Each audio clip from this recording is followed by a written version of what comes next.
There is a 438 of CRPC that the Constitution has given the provision on the CRPC.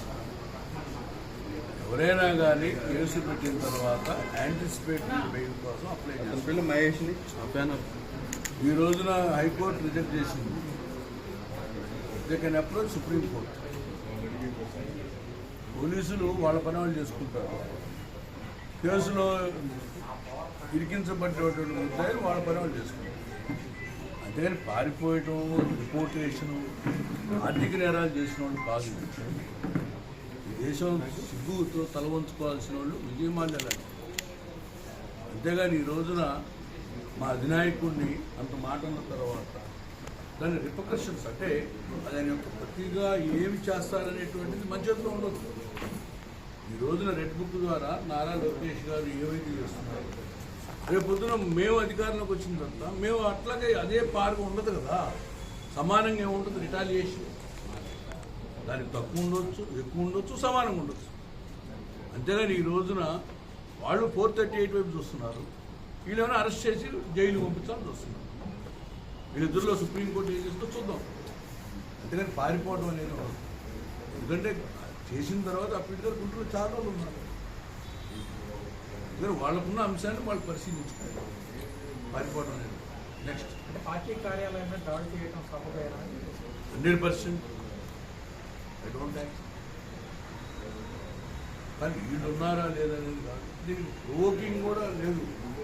అంతటా కార్యకర్తలు ఇప్పుడు తండ్రిని తిడతారు, కొడుకు వస్తాడు, ఈ సడన్ ప్రోవోకేషన్. దానికి ఇక కొలమానం ఉంటుందా?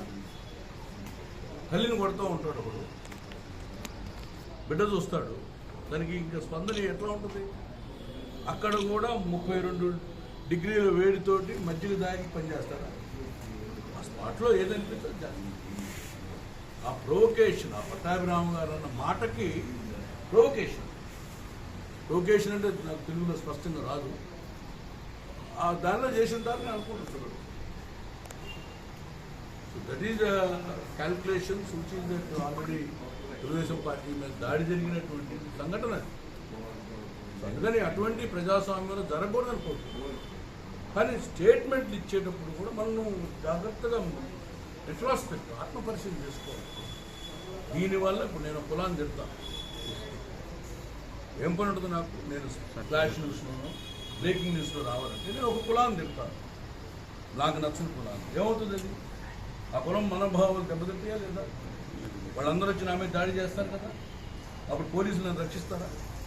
నేను ఆ కులం గురించి ఎందుకు మాట్లాడాలి అనేటువంటిది రాజకీయాల్లో ఉన్నటువంటి వాళ్ళం మనం ఆత్మపరిశీలన చేసుకోవాలి. గత వాల్యూస్ ఈరోజు రాధాకృష్ణ వారి చేసుకుంటున్నాము. ఆయన మనకి ఏం నేర్పాడు? పార్లమెంట్ ఎట్లా ఉండాలి, అసెంబ్లీ ఎట్లా ఫంక్షన్ చేయాలి, వాట్ ఈజ్ ద లాంగ్వేజ్, ఎటిక్విటీ, అంత గౌరవంగా ఉండాలి చట్టసభలు అంటే. అందుకని దాదాపు రాజకీయాల్లో విలువలు తగ్గిపోతాయి. దానిని కట్టడి చేయాల్సినటువంటి బాధ్యత మన రాజకీయ పార్టీలో మంచి నాయకుల మీద ఉంది. అందులో తెలుగుదేశం పార్టీ దాడిని చూస్తున్నారు, కానీ దాని వెనకమాల ఉన్నట్టు ప్రొవొకేషన్ కూడా మీరు చూడాల్సిన బాధ్యత ఉంది. అందుకని మంచిగా మాట్లాడే వాళ్ళ దగ్గర బైకులు పెట్టాలి. మీరు బూతులు తిట్టేవాళ్ళు, అసభ్యకరంగా మాట్లాడేవాళ్ళు, సభ్య సమాజం తలదించే వాళ్ళ దగ్గర మీరు కూడా అవాయిడ్ చేయాలి, మీరు కూడా బాయ్కాట్ చేయాలి. మీ పార్టీలో కూడా ఉన్నారు. నేను ఎవరైనా కానీ on par with political parties, irrespective of political party. నేను కనుక పార్టీకి అధినేత ఉంటే కొంతమంది తప్పు అని చెప్పేవాడిని. అప్పుడు నాకు అవకాశం రాలేదు. What is the language? భారతదేశం గర్వించదగ్గ Barack Obama what is the language? సెనేట్లో మాట్లాడేటువంటి భాష కానీ, భారత పార్లమెంట్లో మాట్లాడిన అమెరికా ప్రెసిడెంట్గా జాన్ ఎఫ్ కెనడీ, వీళ్ళందరినీ చూసి మనం ఏం నేర్చుకుంటున్నాం? మన జనరేషన్ ఏం నేర్చుకుంటాం? వాట్సాప్లు తర్వాత సోషల్ మీడియా వచ్చిన తర్వాత ఎవరికి కంట్రోల్ లేదు, ఎవరికి నచ్చినట్టు వాడు పెడతాం, దానివల్ల మాకు చెడ్డ పేరు రావటం. అందుకని ఈ రోజున రాజశేఖర రెడ్డి గారు, ఎన్టీ రామారావు గారి పేరు మార్చి రాజశేఖర్ గారి పేరు పెట్టారు. కొన్ని ఎన్ని కూడా కొంచెం జాగ్రత్తగా ఆలోచించుకోవాలి. రాజశేఖర రెడ్డి గారి పేరు తీసేసే విధంగా ఎట్లా జరిగింది? కాలు పెడుతుంటారు ఆయన పేరుని. దాని ఏంటి? What is that outcome? NT Rama Rao గారి కంటే కూడా ఆరోగ్యశ్రీ అనేక మంచి కార్యక్రమాలు చేశారు బట్టి ఎన్టీఆర్ హెల్త్ యూనివర్సిటీకి పేరు మార్చారు. యూ వాంట్ ఈ గవర్నమెంట్ మళ్ళీ తీసేసి పెట్టుకోండి, కానీ తీసేసే విధాన్ని, కార్యకర్తలు స్పందించే విధానాన్ని మనం క్లాసిఫై చేయాలి. రేపు పొద్దున సామాన్య పార్టీకి సంబంధించిన వాళ్ళు రోడ్డున పోతూ ఉంటారు. ఈ పొలిటికల్ పార్టీ సిస్టంలో వాళ్ళు నాశనం అయిపోవాలా? తటస్థులు మంచివాళ్ళు నోరెప్పలేకపోతున్నారు, రాజకీయాల్లో రాలేకపోతున్నారు. దిస్ ఈజ్ గురువర్యులు ఈరోజు పూజించుకున్నాను బట్టి 5th సెప్టెంబర్ ఇస్ పైస్ పవిత్రమైన దినం. రాజకీయాలు కాకుండా నేనంటే సాయంత్రం నందిగం సురేష్ గారు అందరికీ అరెస్ట్ అయ్యారు. మిగతా వాళ్ళు 438 వైపు చూస్తున్నారు యాంటిసిపేటరీ బెయిల్ కింద.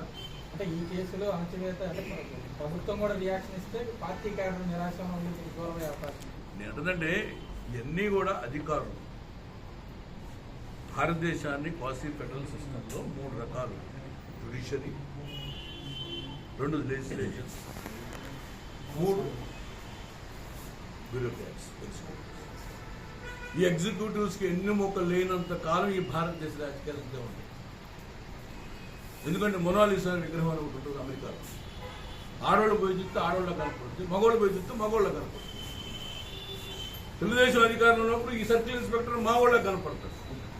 వైఎస్ఆర్సీపీ అధికారంలో రాగానే వైఎస్ఆర్సీపీ అధికారంలో కనపడతారు. ఎమ్మెల్యే కనిపెట్టి చేయమంటే కంపల్సరీ చేయాల్సింది, లేదా ట్రాన్స్ఫర్. అందుకని వాళ్ళు ఎప్పుడైతే వెన్నుముక పెట్టుకొని పనిచేస్తారో, పొలిటికల్ ఎప్పుడైతే సెకండరీ అవుతుందో, అప్పుడు ఈ రాష్ట్రం కానీ దేశం కానీ గర్వించదగ్గటువంటి దేశం.